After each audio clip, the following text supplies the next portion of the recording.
3 personas mayores resultan heridas de carácter leve al ser atropelladas por un turismo en un paso de peatones de la calle Vicente Aleixandre de la capital extremeña. Los heridos fueron trasladados al hospital. Este sábado se celebrará el sorteo que determinará el orden de actuación de las 16 agrupaciones adultas y 2 juveniles que participarán en el concurso del Carnaval romano, que este año volverá a celebrarse en el Palacio de Congresos. Mérida pasa el testigo de la presidencia del Grupo de Ciudades Patrimonio de la Humanidad a Salamanca en un acto celebrado en el Ayuntamiento de la capital castellano-leonesa. El actor y director Miguel Ángel Muñoz presentó en la tarde de este lunes su película documental 100 días con la Tata, abriendo así la 34 edición del ciclo de cine de Mérida.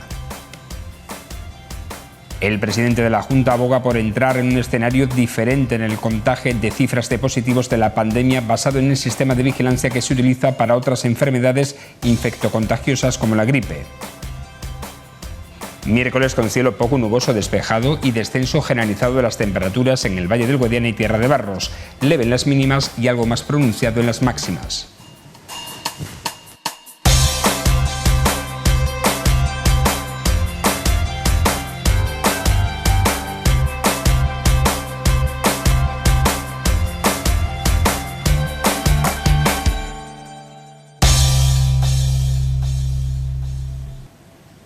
Comenzamos un nuevo programa de La Picota. Bienvenidos a esta edición del martes 11 de enero. Les comentamos las noticias más importantes que han transcurrido en esta jornada.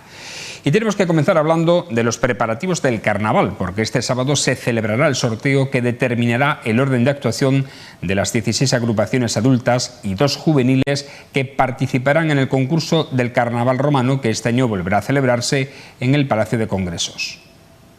Son 13 grupos menos que los inscritos en la última edición, que se celebró en el año 2020, justo antes del confinamiento, cuya participación ascendía a un total de 29 agrupaciones. Según la delegada de festejos Ana Aragoneses, este descenso se debe a que esta edición se ha considerado de transición, tras el golpe que supuso no haberse celebrado el año pasado debido a las medidas sanitarias de la pandemia. Pues han sido un total de 16 agrupaciones adultas, 2 juveniles y 4 pasacalles los que van a estar en esta nueva edición del Carnaval romano. La primera de las actividades es el concurso de agrupaciones adultas, que se va a celebrar el 18, 19 y 20 de febrero, la final será el 24. Son un total de 6 agrupaciones diarias las que van a estar, abrirán las juveniles, las 2 juveniles, el viernes y el sábado, y antes del descanso serán los cuartetos los que actúen. Bueno, pues sí, este año el concurso pues no va a ser tan numeroso como en ediciones pasadas. Entendemos que es un carnaval también de transición en el concurso, puesto que el año pasado no se pudo celebrar y al año que viene evidentemente la situación sanitaria va a permitir, y además con la llegada del María Luisa, que los grupos que llevan años presentándose en nuestra fiesta, en nuestros carnavales, pues estén presentes. Este año volverá a instalarse la carpa transparente en la Plaza de España, un espacio que servirá, como en ediciones anteriores, para celebrar las principales actividades del carnaval. En cuanto al cartel anunciador, el ganador del concurso se conocerá este viernes. Hoy, día 11, acaba el plazo para el cartel anunciador de estos carnavales romanos 2022 y este viernes será el fallo de este concurso. Son un total de momento de 10 carteles los que se han presentado en la delegación de festejos. Esperamos que a lo largo de estos días por mensajería pueda llegar alguno más y bueno, pues este viernes ya tendremos ese cartel anunciador de los próximos carnavales romanos. Decir que estamos trabajando ya en la programación de esta nueva edición, un carnaval que va a tener mucha presencia en la calle. Como cada año ya desde hace 3 se instalará la gran carpa en la Plaza de España transparente, donde se va a desarrollar muchas de las actividades que tenemos programadas. Como en años anteriores, Televisión Extremeña retransmitirá en directo el concurso desde el Palacio de Congresos, tanto por televisión como a través de nuestros medios digitales, web y redes sociales. La ciudad de Salamanca ha recogido el testigo de Mérida para presidir el Grupo de Ciudades Patrimonio de la Humanidad este año. En un acto celebrado en el Ayuntamiento de la capital castellano-leonesa, Antonio Rodríguez Osuna ha destacado la colaboración del regidor salmantino, Carlos García Carballo, dentro del cometido que ha desempeñado en un año muy difícil por las condiciones de la pandemia. En este sentido, ha señalado que ahora le toca a Salamanca liderar la recuperación y entusiasmo para las 15 ciudades integrantes del grupo, con el objetivo de volver a las cifras prepandemia de visitas. El próximo 21 de enero, el grupo celebrará su Asamblea General en el marco de la Feria Internacional de Turismo, FITUR, que tendrá como primera acción la rúbrica de los planes de acción con Tour España y Paradores. El actor y director Miguel Ángel Muñoz presentó en la noche de este lunes su película documental 100 días con la Tata, que ha abierto la 34 edición del ciclo de cine de Mérida.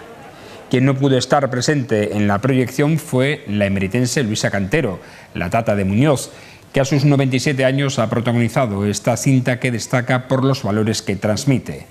Miguel Ángel Muñoz ha destacado la buena acogida que ha tenido la película en las 3 semanas que lleva en cartelera.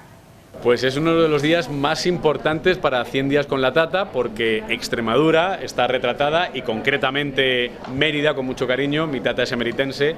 Aquí estoy con los responsables que también han hecho posible que el proyecto salga adelante, tanto la Junta de Extremadura como el Ayuntamiento, a los cuales estoy muy agradecido y muy feliz de estar aquí. Una pena que mi tata no pueda venir porque con 97 años y recién pasado el COVID no estamos para hacer este viaje, pero muy feliz de ver cómo el público emeritense va a vivir la película.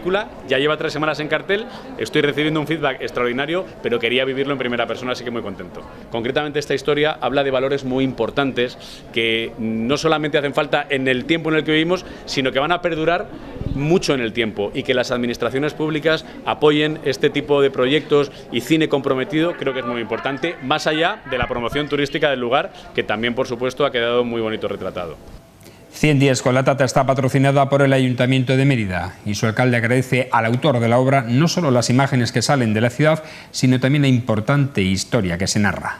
Cuando nos trajo el proyecto al despacho, al Ayuntamiento, y nos enseñó el teaser, parte de lo que iba a ser la película documental, nosotros quedamos maravillados, pero no solo por lo que aparecía de Mérida, ¿no?, que podría ser lo más importante para una institución, sino por lo que contaba la historia. Yo creo que en un momento tan importante como el de ahora, es también poner en valor lo que significa la solidaridad, el esfuerzo, el atender a las personas que han dado tanto por nosotros, y la historia es maravillosa. O sea, que la participación del Ayuntamiento no ha sido exclusivamente porque saliera Mérida, sino por lo que contaba la historia también, que para nosotros es muy importante que esos valores se transmitan a través del cine.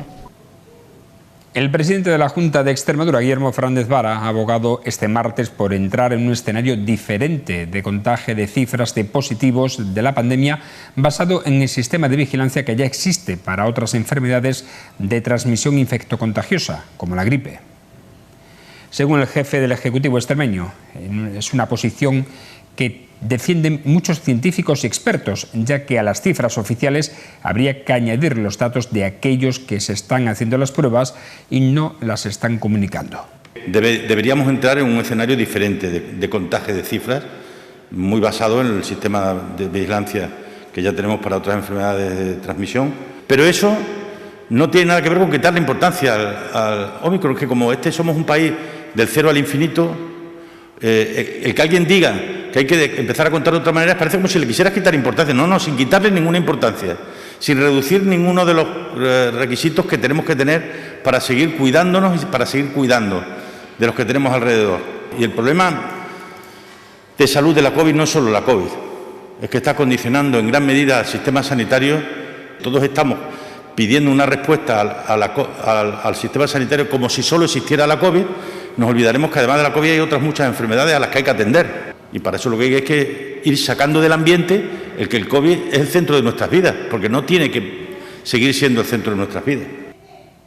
Por otra parte, sobre la polémica generada por las declaraciones del ministro de Consumo, Alberto Garzón, sobre la calidad de la carne en España, Fernández Vara ha señalado que estar pidiendo todo el día dimisiones que se saben que no se van a producir forma parte de un guión que cada vez le gusta menos, reafirmando al mismo tiempo que la calidad de la carne en Extremadura es la consecuencia del esfuerzo de generaciones. La carne en Extremadura es la consecuencia de un esfuerzo de generaciones. La cantidad y la calidad llevan detrás 2 patas fundamentales. Una son los empresarios y otras son los veterinarios, que no lo olvidemos, que han hecho posible la erradicación de enfermedades como la brucelosis, el control de la peste porcina africana, de la lengua azul, de la tuberculosis, de la encefalopatía esporgingiforme bovina. Eso es lo que hay que poner en valor. Eso es lo que realmente tiene valor. El poner en valor lo que realmente tiene valor. El estar pidiendo todo el día dimisiones que sabes que luego se van a producir o no se van a producir. Eso forma parte del guión, de un guión que a mí cada día me gusta menos, que tiene que ver con la fanfarria y nada que ver con la realidad, y que de nada ayuda ni nada apoya, ¿no? Eso sí da titulares. En crónica de sucesos, 3 personas han resultado heridas de carácter leve al ser atropelladas por un turismo en la tarde de este lunes en la calle Vicente Aleixandre de la capital extremeña. Sobre las 8 de la tarde, el Servicio de Emergencias 112 Extremadura registró una llamada alertando del suceso. Los heridos son una mujer de 69 años y otra de 72 con un traumatismo en miembro inferior y un hombre de 70 años con una contusión en la rodilla, siendo trasladados todos hasta el hospital de Mérida. El conductor incurrió en un acto de imprudencia leve al iniciar la marcha de su turismo despacio tras haber permanecido parado ante el paso de peatones, fruto posiblemente de un despiste. Hasta el lugar del accidente acudieron una unidad medicalizada, una unidad de soporte vital básico, una ambulancia convencional y efectivos de la policía local.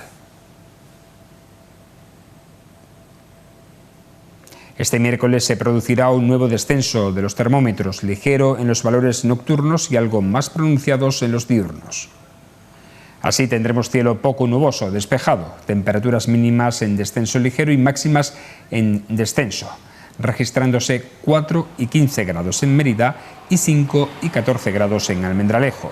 Los vientos soplarán del este y nordeste, flojos en general.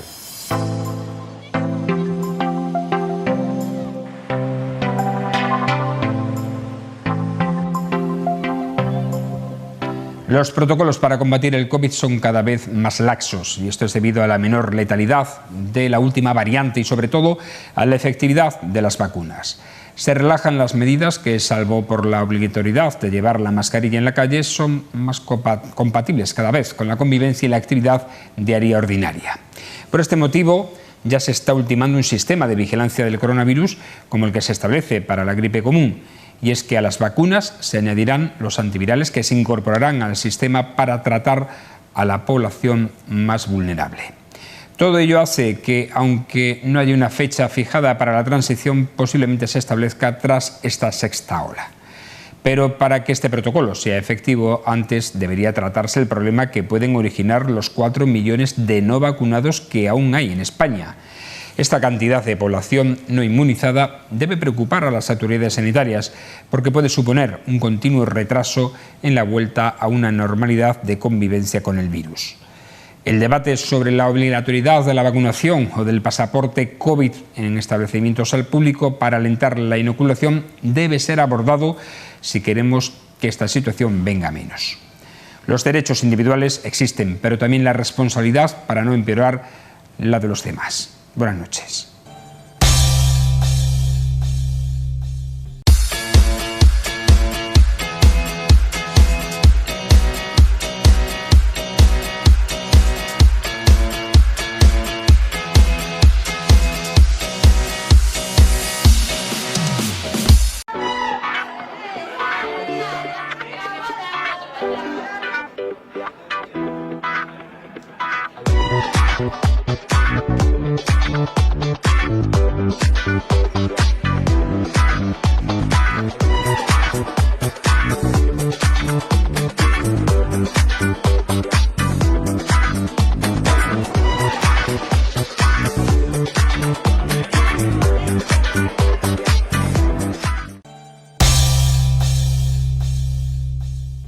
Y en esta sección que en La Picota dedicamos cada semana y recuperamos después de la Navidad a las historias de Mérida, son aquellas historias que nada tienen que ver con su patrimonio conocidísimo, sino con sus gentes, con las sociedades que entonces dominaban, me refiero a sociedades sociales como el Liceo, el Casino, etcétera, o el Tiro Pichón, o también los bares y los sitios de moda que durante todo un siglo, en los años 1900 al año 2000, marcaron el pulso de la ciudad. Para hablar de estos temas tenemos, como siempre, a nuestro cronista de cabecera, Fernando Delgado. ¿Cómo está? Buenas noches, Fernando. Buenas noches. ¿Qué tal las fiestas? Bien, ¿no?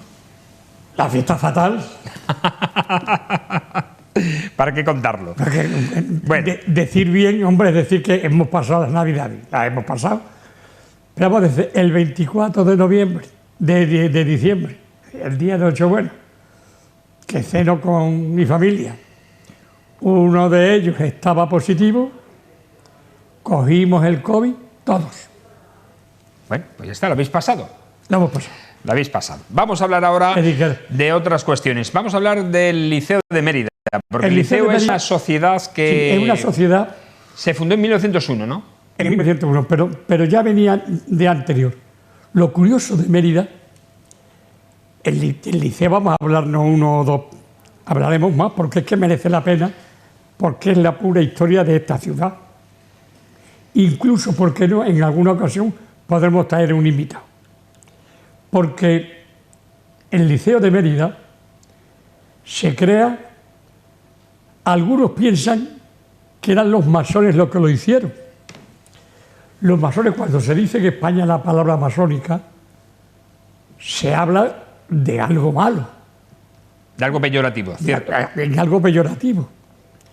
Y los masones en Mérida eran la gente más importante y más culta de esta ciudad. Los masones. Empezando por Eugenio Matías y por gentes industriales de esta ciudad como Paulino Doncel, Emilio Marín, el abuelo de Ignacio Sánchez Zamora. De Miguel Valdés. Ah, de Miguel Valdés, perdón. No, me refería porque has nombrado antes a un bisabuelo también, que aparece en esa fotografía que estamos viendo ahora, que es el bisabuelo de Ignacio Sánchez Amor. Tomás Lancho, que era el bisabuelo de Ignacio Sánchez Amor, que era un personaje. Vino a finales del siglo XIX, hizo el comercio que se llamaba La Verdad, y ahí en el comercio de La Verdad es donde se crearon muchísimas cosas que las iremos conociendo, porque si tenemos que conocer Mérida, tenemos que conocer, Frank, como un edificio, el cimiento. Y ese cimiento, curiosamente, en esta ciudad de Mérida, cuando yo hablo como cuando escribía mis pecholatas, pues exactamente igual. Naturalmente, a nadie vamos a decir nada que no sea bueno, ni a nadie vamos a peyorativamente bromarlo, pero si hay que decir la verdad, que no le quepa la menor duda que lo vamos a decir, sea quien sea, dentro, lógicamente, de lo que es la cultura y de cómo se proyectó la cultura en Mérida. La primera que se hizo fue Amigos del País, que es la primera de toda Extremadura. La Sociedad Económica Amigos del País. La Sociedad Económica en 1854. O sea, ya estamos Antonio Vélez y yo detrás de ver cómo lo compaginamos. No sé si nos va a dar tiempo. Pero la lucha en esta ciudad de Mérida era por la cultura. Era curioso. Estaba el Círculo Meritense, que es del año 1870. Estaba la Sociedad Amigos del País, que era anterior. Estaba el Artesano, del año 1890 y tanto. Estaba la Celicia, que era otra de las sociedades. Estaba la Tercia. La Tercia era una sociedad que la tenía en la calle Bastimento, hoy Los Maestros, y era de tipo republicano. Y ahí estaban los masones. Los masones son, ahora mismo siguen siendo masones muchísima gente, como los rotarios. ¿Quién eran los rotarios en Mérida? La gente con poder adquisitivo, los ricos. Digámoslo así para que nos entiendan mejor la gente. ¿Quién eran los rotarios? Los ricos. ¿Quién eran los masones? Los ricos. Pero no le gustaba la cultura a mucha gente de la época, sobre todo políticos. Intentaron evitarlo, hasta el punto que Franco hizo aquella palabra judeo-masónico, que tendrán que ver los judíos con los masones, nada, pero bueno, había que cargárselo. Incluso cuando se crea el liceo, se dice que fueron los masones. No, vamos a ver. Había masones dentro de la sociedad del liceo, pero había gente que no eran masones y que eran... Es que a mí no me gusta el término de izquierda y derecha. Digamos que eran progresistas o menos progresistas.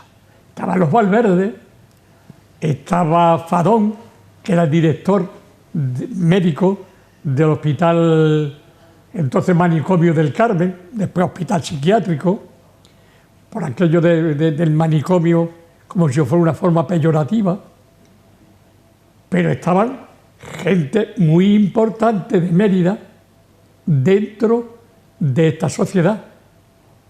¿Y por qué se hace la sociedad? Pues porque no querían, el círculo meritense era más de señores, eran más de personas de clase media alta. Después había una clase de media normal, que podía ser el círculo de artesanos, que era muy bueno, porque tenía la lírico-dramática, que era un grupo de teatro. Estaba el Ponce de León, donde lo llevaba uno de ellos, el abuelo de Alberto Lías Sausón, Juan Sausón, que era... Y estas sociedades recreativas, porque eran sociedades recreativas, sí, ¿eran gremiales? Al decir el círculo artesano es porque a ellos pertenecían el gremio de los artesanos. Sí. Todos tenían, como decía la tercia, el republicano, los artesanos, el círculo de artesanos, eran de artesanos. Y entonces lo que querían, un grupo de ellos, entre ellos Felipe Trigo. Bueno, los de Felipe Trigo, a mí me da muchísimo coraje, porque se habla de Felipe Trigo, que estuvo de médico en Trujillano. Es verdad, estuvo en Trujillano de médico y en Mérida. Pero es que en Mérida estuvo durante 3 o 4 años. ¿Viviendo aquí? Viviendo aquí. Vivía en la calle Holguín. Fue uno de los principales fundadores del liceo. Sus hijas daban clases en el liceo. Una de sus hijas se hizo médico de aquella época. Los 3 primeros libros de Felipe Trigo se editaron en Mérida. En Mérida. A ver, Fernando, porque nos queda poquito tiempo y todavía no hemos avanzado a cómo nació el liceo. ¿Por qué nació el liceo y cómo nació? Por esto nació. Te estoy contando esto de estos personajes, porque estos personajes eran la base y el cimiento de esta sociedad. Y se reunieron por primera vez el 7 de febrero de 1901 en la Plaza de Santa María. Actualmente hay un bar, antes estaba el juzgado, estuvo Correo, allí en este lugar ha habido muchas instituciones. Y ahí es donde se crea la sociedad del liceo, la primera, la que realmente conmueve a todos. Y el principal creador de ello es Eugenio Macías. Eugenio Macías era calamonteño, pero se vino a vivir a Mérida. Él era un republicano de pro, se casó por lo civil, no tuvo hijos y adoptó a una niña, Abelina Tarín, que se casó después con un procurador de los tribunales en Mérida, muy conocido, don Luis Matute, que se ha hecho una auténtica generación. ¿El Matute? El Matute. A través de la niña que la cogieron ellos. Y este fue el principal. Y de ahí hablaremos más, porque merece la pena que se conozca cómo una persona que incluso era el republicano y masón, a su niña, que era adoptada con 3 o 4 años, pasaron los 100 años, viviendo doña Avelina, muy conocida y muy querida en Mérida. La educó en un colegio de monjas. Bueno, Fernando, lo vamos a dejar aquí porque no tenemos tiempo para más. Vamos a emplazar a nuestros espectadores a la próxima semana un nuevo capítulo sobre el liceo, porque hay mucha historia. Hemos llegado prácticamente al nacimiento de esta sociedad, pero hay mucho que contar a lo largo de más de un siglo de historia de esta institución. Hasta la próxima semana, Fernando. Hasta la próxima semana.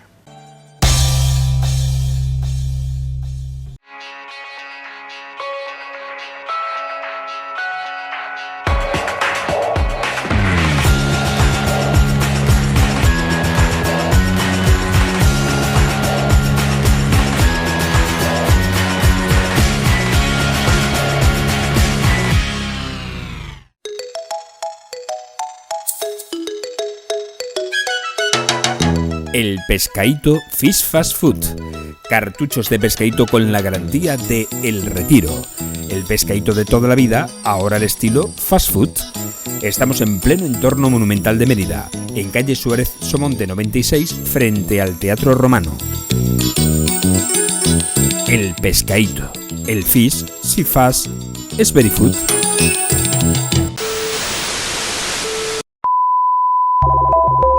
¿Aún no nos has puesto en el canal 8 del mando de tu tele? ¿A qué esperas?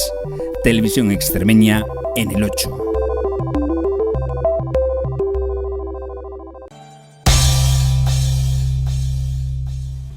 Entramos ahora a valorar los asuntos más importantes que nos deja esta jornada de martes 11 de enero con nuestros picoteros. Hoy están con nosotros para acompañarnos con su opinión sobre los temas que vamos a proponer en esta mesa de diálogo. Juan Viera, ¿cómo estás? Buenas noches. ¿Qué hay? Hola, buenas noches. Bienvenido. ¿Qué tal los Reyes? ¿Qué tal las Navidades y las fiestas? Muy tranquilo, sobre todo eso, sin salir de casa, con miedo a la pandemia y bueno, y muy relajado, sobre todo eso, ¿no?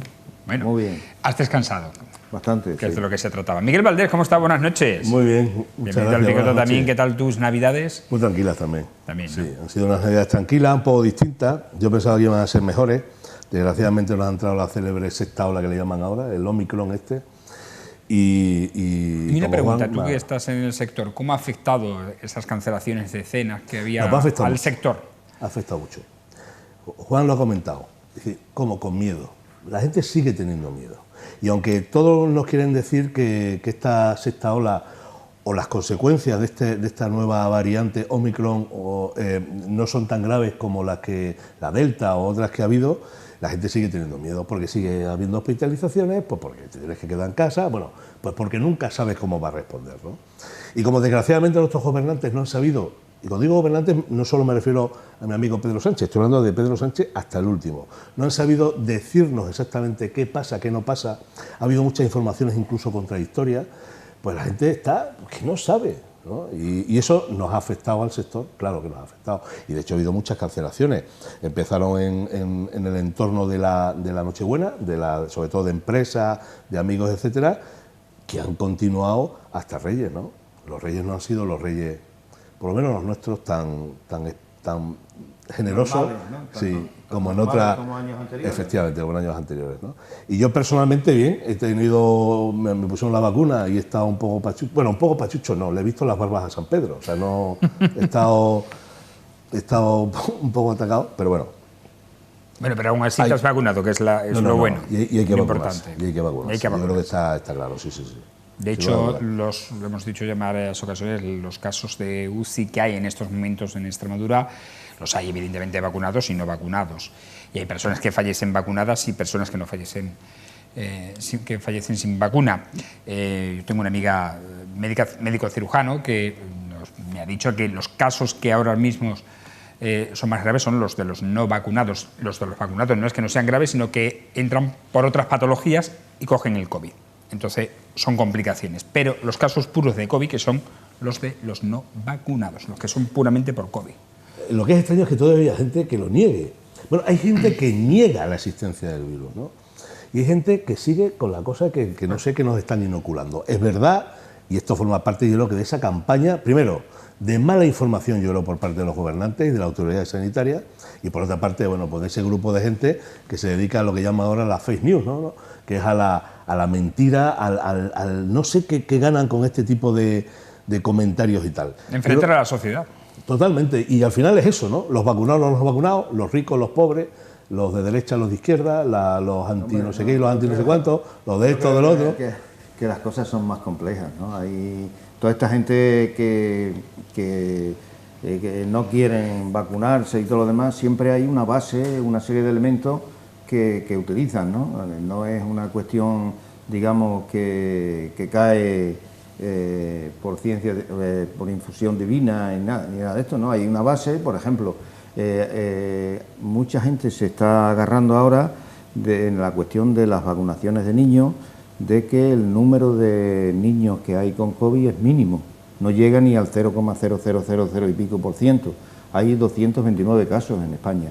Y bueno, no sé, incluso la misma Comisión Europea está dando a conocer de que no existe todavía una conciencia científica y unos estudios científicos claros que demuestren los efectos secundarios, que demuestren que esta vacunación no va a tener efectos secundarios, que otras medidas que se han tomado, vacunaciones y tal, sí tuvieron efectos secundarios que aparecieron al cabo de los años. O sea, hay una serie de elementos que se toma como base por parte de esta gente, ¿no? Los negacionistas se alimentan, Juan, de las dudas. De las dudas que hay, evidentemente, claro que hay. Estamos hablando de que estamos en la versión 1.0 de la vacuna. Claro. Es decir, ¿están probando con nosotros? Pues sí, mire usted. ¿Los beneficios son mayores que los posibles perjuicios? Pues también. Pero Juan, yo voy siempre a lo mismo. Cualquier medicamento que tú te tomes tiene contraindicaciones por un tubo. Sí, pero, y si tú eres enfermo crónico, más todavía, porque te puede hacer, te viene bien, lo que te viene bien para una cosa, te viene mal para otra. Que por ejemplo, es decir, por eso digo que alimentar las dudas no es bueno. No es que no sea bueno, ni la sospecha. Que la incertidumbre esa, basada en una serie de cuestiones, por ejemplo, la autorización que ha dado la Comisión Europea con los informes del EMA a las empresas farmacéuticas, es una autorización comercial provisional durante un periodo de tiempo, no es una autorización definitiva, basándose en que no existen datos científicos que confirmen exactamente eso. Yo lo que quiero decir es que todo este tipo de cosas, de esta incertidumbre científica, de estas dudas que se tiene, son las que generan este tipo de cosas, que es normal que se generen, ¿no? En mucha gente que piense que, bueno, que yo qué sé, ¿no? Que le genere miedo a la vacunación, a lo que pueda venir en un futuro, en fin. O sea, que existen siempre elementos que generan estas dudas, que no son cosas así por las buenas, de que la gente diga... pero tiene mucho que ver cada vez más con lo que decía Fran, de esa división. Y esa división, además, política, ideológica. Hay un porcentaje altísimo de gente que son antivacunas que son de Vox. Y eso, o sea... Métete en las redes sociales, te digo como, una pantalla donde se pueda ver, ¿no? Y también de la otra parte, ¿no? De la parte más de la extrema izquierda. Entonces están la extrema derecha y la extrema izquierda en contra de la evolución, ¿no? Porque al final yo creo que todos entendemos y a todos nos ha pasado. Y lo que lo hemos sufrido de forma un poco más intensa, con más gravedad, quizá hasta aún más, de toda esa incertidumbre. Pero es que si no te haces caso, al final, de los que saben de esto... Ayer estuve yo leyendo a un tío que decía que esto se arreglaba con lejía diluida, ¿no? Que son estos... la gente... Bueno, eso se lo propusieron, eso lo dijo Donald Trump. Bueno, eso es, sale fuera de hay una de la civilización. Sí, claro, eso es el extremo, ¿no? Eso sale. Pero por eso, yo creo que el mensaje que tienen que mandar es ese mensaje de tranquilidad, en el sentido de, oye, tenemos una enfermedad, si se ha hecho todo lo posible, se ha avanzado, pero mira... Miguel, lo has dicho tú antes, el descontrol que ha habido, y por aquí, por allí, vamos a hacer ahora esto, vamos a hacer lo otro, lo único que crea es también una incertidumbre y dudas en la gente, y esto qué es, y esto qué no es. Totalmente, eso es cierto, y eso pasa incluso con lo que vamos a hablar ahora. Exacto, ¿no? Pues de ello vamos a hablar, de la relajación de las medidas y, bueno, de la filosofía de cómo tratar esta pandemia. Esta variante Omicron, si algo nos ha dejado de bueno, dentro de, entre comillas, lo de bueno, es que es muy virulenta, se contagia a mayor rapidez que cualquier variante anterior, pero no es tan perjudicial para la salud, no desarrolla la gravedad de la enfermedad como anteriores variantes. Por eso ya las autoridades sanitarias y los gobiernos están pensando en tratarla de otra manera. De tal manera que hoy, por ejemplo, preguntado sobre ello al presidente de la Junta de Extremadura, Guillermo Fernández Vara, que además es médico, él aboga, dice, por un escenario diferente para tratar esta pandemia. Se refería al tema del conteo de los positivos de COVID. Ya se anunció también no hace mucho que en breve, estamos todavía en ascenso, no hemos superado el pico de la sexta ola en la que estamos inmersos. Yo creo que hasta mediados de este mes, la semana que viene o final de esta semana no se superará, no se doblegará esa curva, pero quiere tratarse ya como una enfermedad parecida a la gripe. De hecho, se quiere establecer el mismo protocolo que para la gripe, un sistema que se llama Centinela, de tal manera que no se dará información sobre los positivos de COVID, solamente sobre los ingresados, hospitalizados en los centros sanitarios que desarrollan la enfermedad de una manera más grave. Y al hilo de esto también Salud Pública apunta en la Comisión Interterritorial de Salud a que, por ejemplo, no haya cribados masivos en los centros educativos. Ahora que tú has sacado además el tema de la vacunación pediátrica en los colegios e institutos de la región, bueno, en los colegios, porque los institutos son mayores de 12 años, ya están vacunados los mayores de 12 años. En los colegios de primaria de la región y de España. En principio, vosotros, ¿cómo veis este planteamiento de que se trate ya la pandemia como una enfermedad con la que hay que convivir, un virus con el que hay que convivir, parecido al virus de la gripe, y sobre los cribados masivos que se quieren eliminar en los centros educativos? ¿Tú has sido siempre favorable a los cribados masivos? Absolutamente. Es que es la única manera de controlarlo. Es decir, lo que no se puede... O sea, da la sensación que cuando una cosa no se puede controlar, no se ve. Entonces se mira para otro lado. Ojos que no ven. Claro.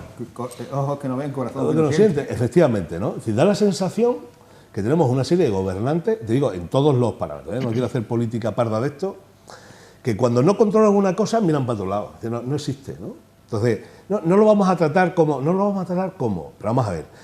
¿Cómo no se van a hacer cribados? Si de todas maneras han estado ustedes diciendo desde siempre que la única forma que se controle esto es de dos formas. Es saber si la gente está enferma o no. ¿Para qué? Para reducirle en sus casas y que no se siga propagando la enfermedad. Ahora resulta que eso ya no vale. Entonces, yo estoy totalmente a favor de los cribados. Estoy totalmente a favor de los cribados, además, en los colegios. Y sí es verdad que los niños pequeñitos es muy difícil, ¿no? Pues es desagradable meterles el palito en la nariz. Ahora ya existen otras fórmulas, que es a través de la saliva, que es mucho menos invasivo y que es mucho más cómodo. Entonces, y que se trate esto como una... Pues yo no sé qué dirán los médicos. Yo de quien sí me hago caso es de los médicos. ¿Y qué te dicen los médicos? Dicen, bueno, vamos a tratar esto con cierta precaución. Porque como resulta que esto está variando constante y permanentemente, mientras tengamos no ya países, sino continentes enteros como es el africano y como es gran parte de Sudáfrica, del sudeste asiático, fijaos solo en la India, ¿no? Lo que supone que no están vacunados, el virus va a seguir campando a sus anchas y vamos a seguir provocando, o va a seguir provocando, que este virus siga manteniendo cierta... O sea, bueno, porque esa movilidad que provoca el que se siga mutando, ¿no? ¿Y quién te dice a ti que dentro de 6 meses sí que no sabemos nada? Como muy bien decía Fran, si solo en el tema de esto estamos en el 1.0, en el tema de vacuna. ¿Quién te dice a ti que dentro de 6 meses o de 4 meses no haya otra variación que ahora resulta que en vez de sea no sé qué de vías altas te provoque, yo qué sé, una encefalitis? Y lo que estamos dando, esta vacuna ya no sirve y ahora tenemos que buscar otra vacuna, con lo que al final nos estamos vacunando cada 3 meses. En fin, yo sería un poco más prudente en cuanto al tratamiento, porque te digo, da la sensación de falta de responsabilidad. Es decir, oye, vamos a mirar para otro lado, que aquí parece que se contagie todo Dios y después ya veremos a ver qué es lo que pasa, ¿no? Sí, bueno, yo viendo el asunto por ejemplo, en el caso concreto de los centros educativos, lo que está claro es que las medidas que se adoptan es una vez que se conoce ya el problema, que no hay prevención, no hay cuestiones de carácter preventivo que eviten ese tipo de contagios, ¿no? Y realmente durante muchos años aquí se ha estado exigiendo Y si hay esos contagios, la lucha contra ellos, antes de que ocurran, debe de venir por una serie de cuestiones que ya se han planteado y se han batallado. Y es, por ejemplo, que las aulas no tengan ese montón de alumnos que tienen. Aulas de 30 alumnos es difícil controlar. ¿Por qué no se reducen el número de alumnos? En el caso de la hostelería, no se redujo el número de comensales en una mesa. Aquí también se pueden reducir el número de alumnos por aula. Eso exige un coste económico, exige profesores, exige incluso dentro de los centros educativos profesionales sanitarios que controlen, que vigilen, que se hagan cribados de manera permanente, que se pueden hacer, que las aulas no solamente se disminuya el número de alumnos, sino que la entrada se estratifique de tal manera que no sean los mismos horarios de los recreos, etcétera, etcétera. Hay una serie de medidas que los mismos profesores las ponen en marcha. Lo que pasa es que a los interesados en este país no se les hace ni puñetero caso nunca. A los profesores, que son los que están batallando todos los días con los alumnos y que tienen soluciones o propuestas para eso, para intentar controlar, no se les hace ni caso. Entonces, ¿qué ocurre? Que bueno, que es lo que dice Miguel, que nos encontraremos, que bueno, que dentro de nada aparecerá otra vez otra variante, se complicarán las cosas y no sabemos a dónde vamos a llegar, vamos.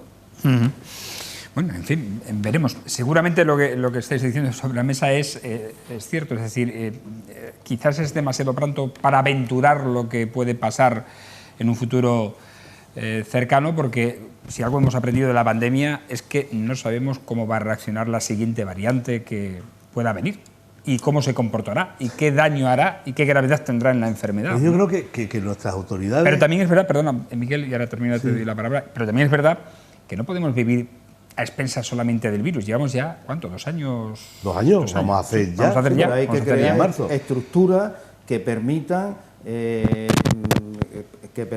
combatir en caso de que se presente nuevamente o tal y como está, ¿no?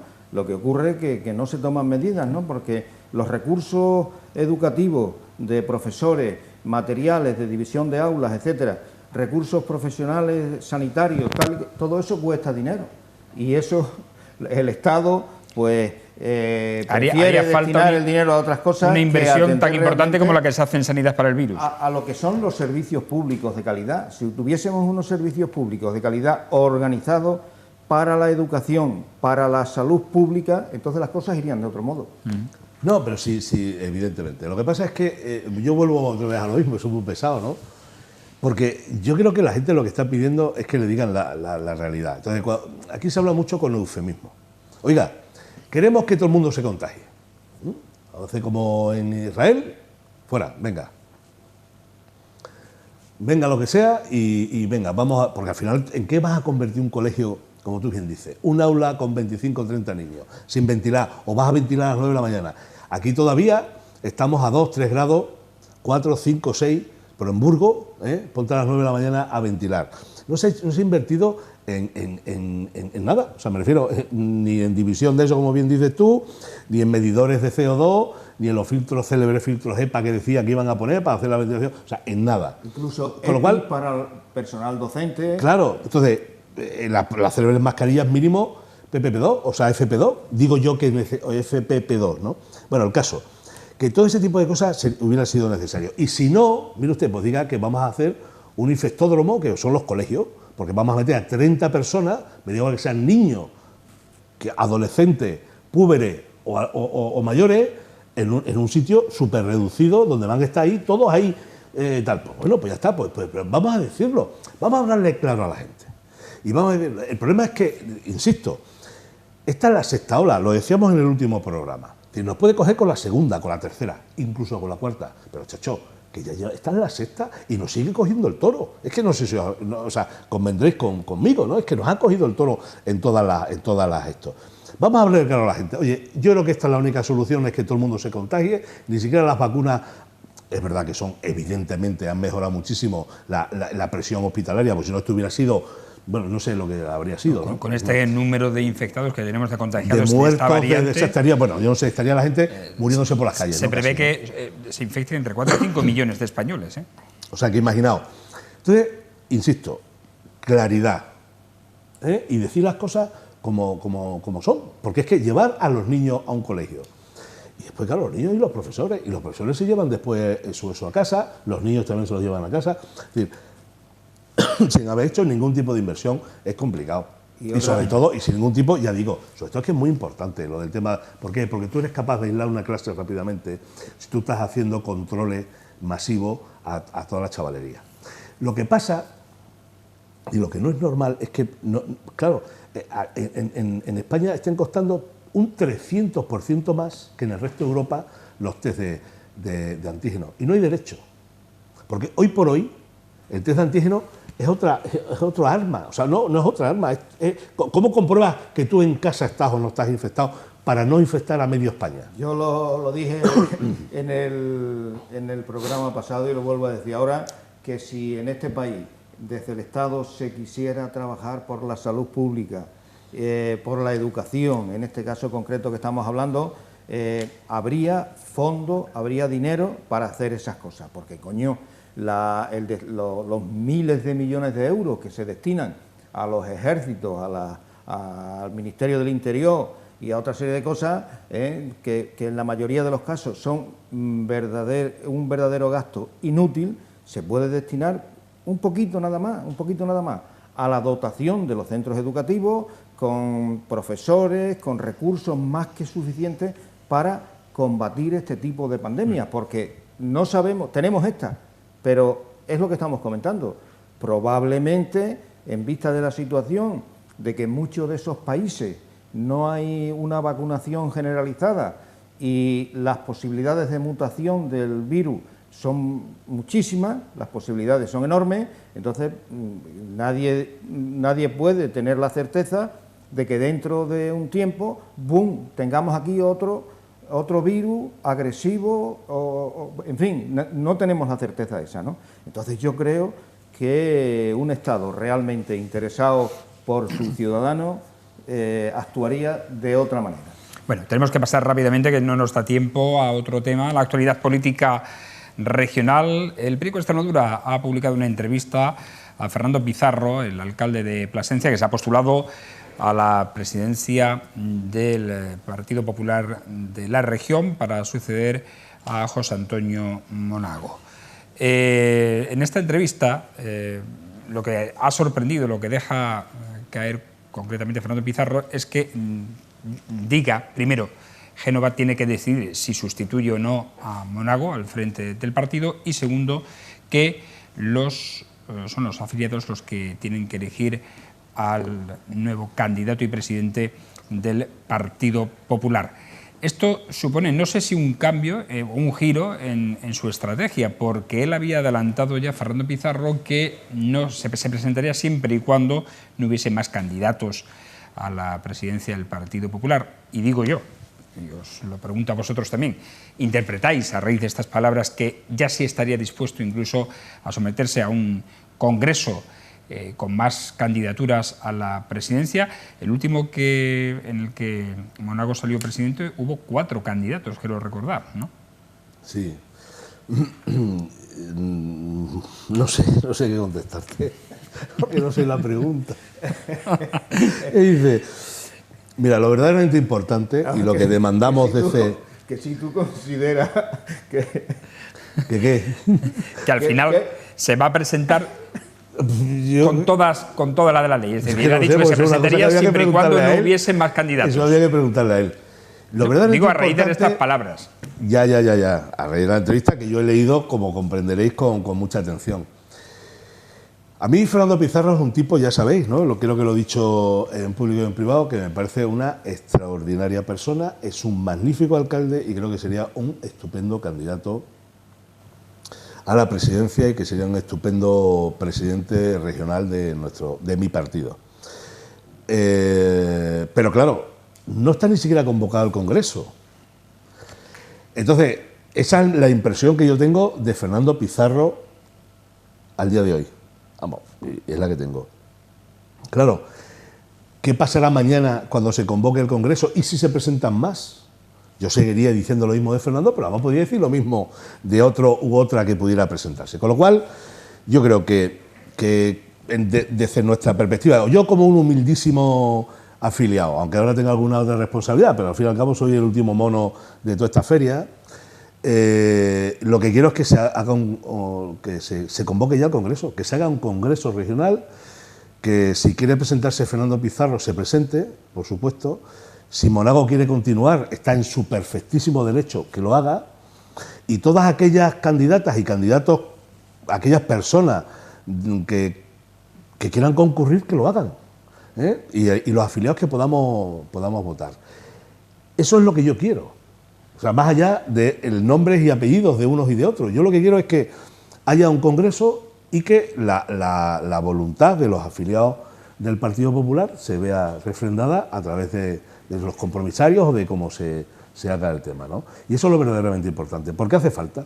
Es decir, no es lo mismo pasa en Mérida, pasa en Badajoz, pasa en otras muchas localidades y quizás en algunas otras regiones donde no es lo mismo que el que está actualmente continúe, ¿vale?, que haya que nombrar un candidato nuevo y fomentarlo, ¿no?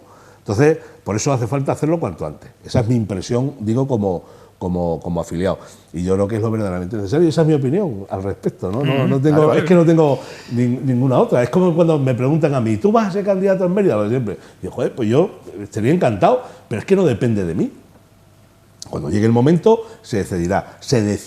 ¿Que soy yo? Estupendo que no. Pues no, pues sí, siempre habrá, bueno, siempre habrá no. Seguro que los hay muchos mejores y muchas mejores que yo, ¿no? Sin lugar a duda. Juan. Bueno, yo en este asunto tengo poco que decir, ¿no? O sea que bueno, que no sé, que no tengo prácticamente en relación a uno u otro cuál es el más adecuado o cuál es el que tiene más tirón o con más posibilidades y tal. Lo que sí creo es que en Extremadura, independientemente de que sea Pizarro o sea Monago por el Partido Popular y que sea Vara por el PSOE, en Extremadura es necesario una fuerza política revulsiva, de izquierda, que sea capaz de impulsar... Tú vienes a hablar de tu libro ahora. No, es lo que yo pienso, ¿no? Que, hombre, que no puedo opinar sobre... No, pero es sobre todo entonces, por el cambio por el escenario, independientemente de esto.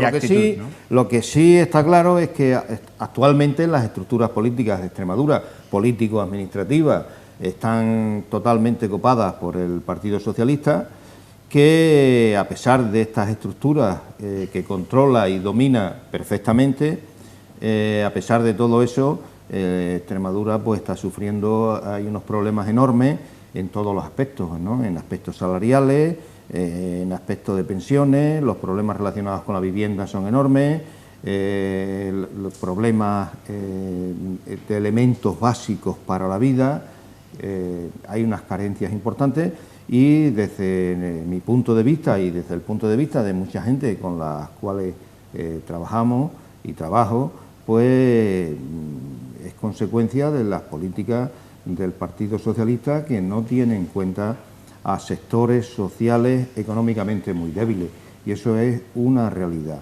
Bueno, veo que no os queréis mojar, ninguno de los dos en este tema. No, es que yo no sé qué quieres, es que no sé qué...